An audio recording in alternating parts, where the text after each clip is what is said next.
السلام علیکم ناظرین، آج ہم اس ویڈیو میں جانیں گے کہ کربلا میں امام حسین علیہ السلام کی شہادت کے بعد آپ علیہ السلام کے خاندان کے ساتھ کیا سلوک کیا گیا۔ امام حسین علیہ السلام کی شہادت کے بعد آپ کے سر مبارک کو جسم سے جدا کر دیا گیا۔ یزید سپاہیوں نے آپ کے جسم پر موجود تمام چیزیں لوٹ لیں اور امام کے جسم مبارک کو گھوڑوں کے ٹانپوں تلے رونچ دیا گیا۔ روایتوں سے پتہ چلتا ہے کہ امام علی مقام کی شہادت کے بعد کائنات میں تلاطم پیدا ہو گیا، سیاہ اندھیریاں چلنے لگیں، زلزلے کے آثار پیدا ہوئے، بجلیاں کڑکنے لگیں، فضا میں تاریکیاں چھا گئیں، آسمان سرخ ہو گیا، یہاں تک کہ لوگوں نے سمجھا کہ قیامت قریب ہے۔ آپ علیہ السلام کا گھوڑا ذوالجناح زخمی حالت میں دوڑتا ہوا خیموں کی طرف آیا۔ بیویاں ذوالجناح کو دیکھ کر سمجھ گئیں کہ امام شہید ہو چکے ہیں، لہٰذا بیویوں نے گروزاری کرنا شروع کر دی اور اپنے سر پر خاک ملنے لگیں۔ یہ شام کا وقت تھا، سورج سرخ کفن پہنے ہوئے اپنی قبر میں ڈوب رہا تھا۔ یہاں یزیدی سپاہی حسینی خیموں کی طرف بڑھنے لگے اور خیموں میں گھس کر لوٹ مار مچانا شروع کر دیا۔ سپاہیوں نے گھرانے رسول کی عورتوں کے سروں سے چادریں تک چھین لیں۔ سپاہی خیموں کو لوٹنے لگے اور پھر ان میں آگ لگا دی۔ ایسے میں خواتین اور بچے جان بچانے کی غرض سے صحرا کی جانب بھاگنے لگے۔ اب اس قافلہ حسینی کی ذمہ داری امام علی کی بیٹی اور امام حسین کی بہن حضرت زینب علیہ السلام پر تھی، لہٰذا زینب ایسے حالات میں یتیم بچوں، بیواؤں اور امام سجاد کو سنبھالتی اور دوسری جانب گمشدہ بچوں کو تلاش کرتی۔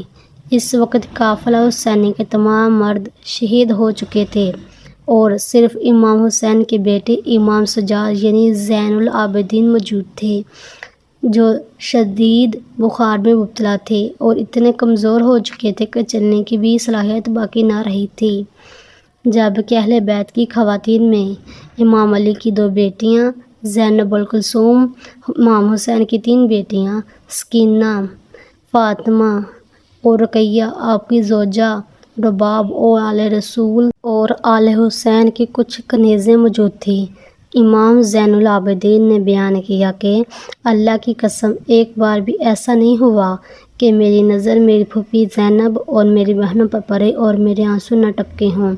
مجھے یاد آتی ہے کہ جب کربلا میں بیویاں ایک خیمے سے دوسرے خیمے کی طرف بھاگتی، ظلم و جبر کی یہ انتہا تھی کہ امام حسین علیہ السلام کی 6 سالہ بیٹی سکینہ تک کو نہ چھوڑا گیا۔ روایت ہے کہ جب معصوم سکینہ خیمے سے باہر آئی تو اس کے دامن میں آگ لگی ہوئی تھی۔ وہ بہت پریشان اور بے چین تھی اور خوب شور مچا رہی تھی۔ وہ اپنے بابا حسین کو پکار رہی تھی۔ جب شیبہ نے سکینہ کے کانوں میں چمکتے ہوئے موتیوں والی بالی دیکھی تو اسے بے دردی سے نوچ لی، جس سے معصوم بچی کے نازک کانوں سے خون بہنے لگا۔ جب سکینہ درد سے چلائی تو ظالموں نے تماچے مارے، جس سے وہ زمین پر گر پڑی اور ہرکار پھوپھی زینب نے سکینہ کے کپڑوں پر لگی آگ کو بجھایا۔ 11 محرم کو یزید سپاہیوں کی لاشیں کو دفنایا۔ امام حسین اور ان کے ساتھیوں کے جسم مبارک کو صحرا میں بنا کفن و دفن کے یوں ہی چھوڑ دیا گیا۔ پھر خواتین اہل بیت کو زنجیروں اور رسیوں میں اسیر کیا گیا اور کجاوا اونٹ پر سوار کر کے انہیں کوفہ کی جانب لے جایا گیا۔ عمر بن سعد کے حکم سے اسیروں کو جان بوجھ کر اس جگہ سے گزارا گیا جہاں امام حسین اور آپ کے اصحاب کی کٹی ہوئی لاشیں بکھری پڑی تھیں۔ امام کی مطلع گاہ کو دیکھ کر خواتین میں وویلا مچ گیا، ان کا سینہ پھٹ پڑا اور وہ گریزاری کرنے لگیں۔ جب بی بی زینب کی نظر امام کی لاش پر پڑی تو روتے ہوئے بآواز بلند بولی، یا محمدہ، یہ وہی حسین ہے جو آسمان کے نیچے پڑا ہے، خاک و خون میں لت پت، جس کے جسم کے ٹکڑے کر دیے گئے۔ یا محمدہ، تیری بیٹیوں کو اسیر بنایا گیا۔ اور پھر بیویاں ماتم کرنے لگیں۔ 12 محرم کے دن اسیران کربلا کا یہ قافلہ کوفہ میں داخل ہوا۔ مسلم میں جاس بیان کرتے ہیں کہ 12 محرم کی صبح میں کوفہ میں موجود تھا اور اپنے کام میں مشغول تھا کہ اچانک کوفہ کی طرف سے شور و گل کی آوازیں آنے لگیں۔ دوڑتا ہوا دارالعمارہ کے قریب پہنچا جہاں لوگوں کی بھیڑ لگی ہوئی تھی۔ کچھ دیر کے بعد ایک قافلہ پہنچا جو 40 اونٹوں پر مشتمل تھا جن پر اولاد فاطمہ سوار تھی۔ ان میں کچھ بچے اور عورتیں تھیں۔ عورتوں کے ہاتھ پاؤں اور گردنوں میں توق زنجیریں جکڑی ہوئی تھیں۔ ایک اونٹ پر امام حسین کا بیٹا سجاد سوار تھا جس کے بدن سے خون جاری تھا۔ اس کی حالت بیماری اور کمزوری کی وجہ سے انتہائی دردناک تھی۔ آل محمد کی یہ خستہ حالت دیکھ کر کوفہ کے لوگ صدقے کی کھجوریں اور روٹیاں بچوں کو دیتے، لیکن حضرت ام کلثوم اور بچے یہ کہہ کر واپس کر دیتے کہ ہم صدقہ نہیں لیتے، ہم پر صدقہ حرام ہے۔ کوفہ کے لوگ آل محمد کی حالت دیکھ کر دارے مار مار کر رو رہے تھے۔ اچانک شور و گل کی آوازیں بلند ہونے لگیں۔ میں نے دیکھا کہ دوسری طرف سے شہدائے کربلا کے سر نیزوں پر سوار لائے جا رہے ہیں۔ ان میں سب سے آگے امام حسین علیہ السلام کا سر مبارک تھا جو بدر کامل کی طرح چمک رہا تھا۔ اسیران کربلا کا یہ لوٹا ہوا قافلہ جب ابن زیاد کے دربار میں لائے گئے تو امام حسین کے سر مبارک کو ابن زیاد کے سامنے رکھا گیا۔ وہ بدبخت امام کے سر پر چھریاں مارنے لگا۔ اس کربناک منظر کو دیکھ کر دربار میں موجود ایک صحابی کے سینے میں آگ لگ گئی اور وہ ابن زیاد کو بددعا دے کر دربار سے باہر نکل گئے۔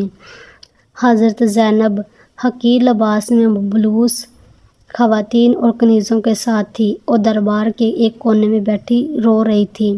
ابن زیاد نے پوچھا کہ یہ عورت جو کونے میں خواتین کے درمیان ہے وہ کون ہے؟ اس پر کسی کنیز نے جواب دیا کہ وہ فاطمہ زہرا کی بیٹی زینب ہے۔ ابن زیاد نے کہا، تمام تعریفیں اس اللہ کے لیے جس نے تمہارے خاندان کو رسوا کیا۔ حضرت زینب علیہ السلام اس سے مخاطب ہوئی اور فرمایا، تمام تعریفیں اس اللہ کے لیے جس نے ہمیں پیغمبر کے ذریعے نوازا اور ہر ناپاکی سے دور رکھا۔ فاقس کے علاوہ کسی کی رسوائی نہیں ہوتی اور بدکار کے علاوہ کوئی جھوٹ نہیں بولتا۔ ابن زیاد نے کہا، دیکھ لیا کہ اللہ نے تمہارے خاندان کے ساتھ کیا کیا؟ زینب بولی، اچھائی کے سوا کچھ نہیں دیکھا۔ یہ وہ لوگ تھے جن کے مقدر میں اللہ نے قتل ہونا قرار دیا تھا اور انہوں نے بھی اطاعت کی اور اپنی ابدی منزل کی جانب چلے گئے۔ ابن زیاد بولا، اللہ نے تمہارے نافرمان بھائی حسین اور اس کے خاندان اور سرکش لشکر کو مار کر میرے دل کو شفا بخشا ہے۔ زینب علیہ السلام نے فرمایا، خدا کی قسم، تم نے ہمارے بزرگ کو مارا، ہمارے درختوں کو کاٹا اور جڑ کو اکھاڑا۔ اگر یہ کام تمہاری دلی تسکین کا باعث ہو تو تم نے شفا کو پایا۔ اس توہین پر ابن زیاد نے غصے میں کہا، یہ بھی اپنے باپ علی کی طرح ماہر خطیب ہیں۔ ان اسیروں کو کچھ دنوں تک کوفہ میں ٹھہرایا گیا اور پھر اموی سلطنت کی طرف دارالحکومت دمشق کی طرف روانہ کر دیا گیا جہاں یزید بن معاویہ فتح کا جشن منا رہا تھا اور بے صبری سے ان اسیروں کے انتظار میں تھا۔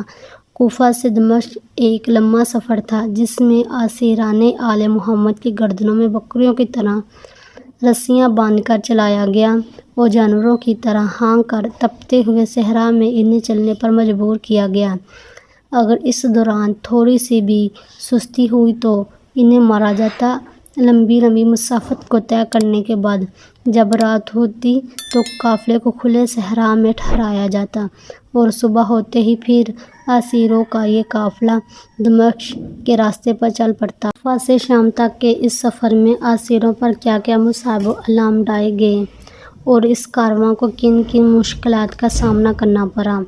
اگر ان مصائب کو تحریر کیا جائے تو صفوں کے صفحے بھر جائیں گے، لیکن ظلم و بربریت کی یہ داستان ختم نہ ہوئی۔ اس طویل سفر میں تقریباً 40 مقامات پر پڑاؤ ڈالا گیا اور یہ قافلہ 50 یا 55 دنوں کے بعد دمشق پہنچا۔ اسیران کربلا جب دمشق میں داخل ہوئے تو موقع پر یزید کے حکم سے پورے شہروں کو سجایا گیا اور یہ اعلان کر دیا گیا کہ خلیفہ وقت کے خلاف بغاوت کرنے والے کا سر اور اس کے خواتین بچوں کو شام لایا جا رہا ہے تاکہ وہ عبرت کا نشان بن جائیں۔ اسیروں کو بازار سے گزار کر یزید کے دربار میں لایا گیا تو امام حسین کے سر مبارک کو ایک کشت میں رکھ کر یزید کے سامنے پیش کیا گیا۔ درباری یزید میں ایک بہت بڑی محفل منعقد کرائی گئی جس میں شامی لوگوں کی ایک بڑی تعداد موجود تھی۔ یزید اس موقع پر اسیران اہل بیت کو رسوا کرنا چاہتا تھا، لہٰذا اس ملعون نے اپنے چھری کو امام علیہ مقام کے ہونٹوں اور دانتوں پر مارتے ہوئے بولا، ہمارے خلاف اٹھنے والے سروں کا یہی انجام ہوتا ہے۔ اے کاش آج بدر میں قتل ہونے والے میرے آباء و اجداد زندہ ہوتے اور ہاشمیوں کی یہ فریاد اور گریزاری کو دیکھتے ہوئے تو مجھے خوشی سے مجھے مبارکباد دیتے کہ میں نے بدر میں مارے جانے والوں کا انتقام لیا ہے۔ اس موقع پر علی کی شیر دل بیٹی زینب کھڑی ہوئی اور آپ نے یزید سے مخاطب ہو کر ایک طویل خطبہ ارشاد فرمایا، اے یزید، کیا تو سمجھتا ہے کہ تو نے آل محمد کو رسیوں اور زنجیروں میں جکڑ کر در بدر پھرانے سے خدا کی بارگاہ میں سرفراز ہوا ہے اور ہم رسوا ہوئے ہیں؟ آج تو اپنی ظاہری فتح کی خوشی میں سرمست ہے۔